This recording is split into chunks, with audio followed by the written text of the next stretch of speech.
Hi అండి. అందరూ బాగున్నారా? ఈరోజు నేనైతే పప్పుచారు, మునక్కాయ చేస్తున్నాను. పప్పుచారులో ఈ మునక్కాయలు వేసుకుంటే చాలా రుచిగా ఉండిద్దండి.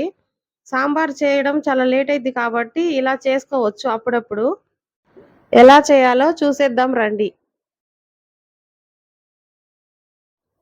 ముందుగా కందిపప్పు తీసుకొని శుభ్రంగా 2 సార్లు కడిగి పక్కన పెట్టుకోవాలి.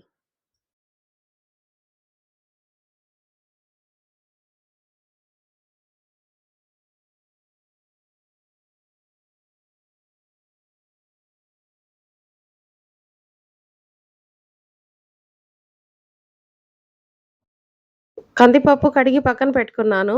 ఒక 2 టమోటాలు, 2 మునక్కాయలు, ఎర్రగడ్డ మొత్తం కట్ జేసి ఒక ప్లేట్‌లో పెట్టుకోవాలి. కందిపప్పులో ఒక అర లీటర్ వాటర్ వేసి స్టవ్ మీద పెట్టుకున్నాను. కొంచెం సేపు ఉడకనివ్వాలి.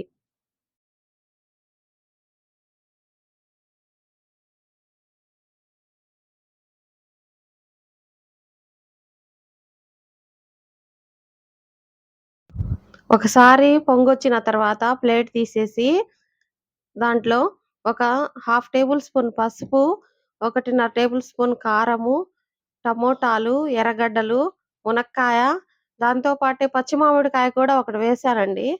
చాలా రుచిగా ఉండిద్దని చెప్పేసి.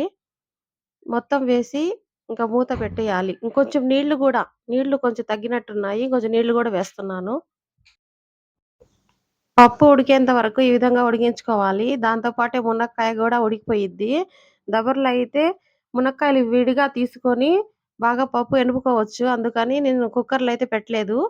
ఈ విధంగా మునక్కాయలన్నీ పక్కన తీసి పెట్టుకొని, పప్పు బాగా మెత్తగా ఎనుపుకోవాలి.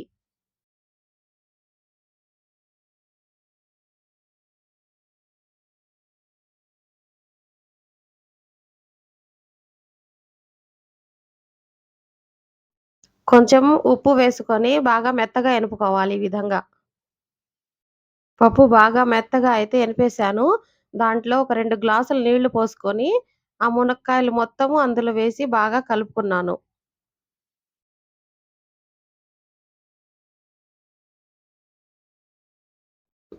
పప్పుచారైతే తాలింపు పెట్టేసాను.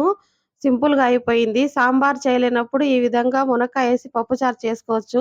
చాలా బాగుండిద్ది. త్వరగా కూడా అయిపోయిద్ది.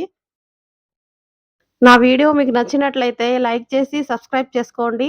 అలాగే మీ ఫ్రెండ్స్‌కి షేర్ చేయండి.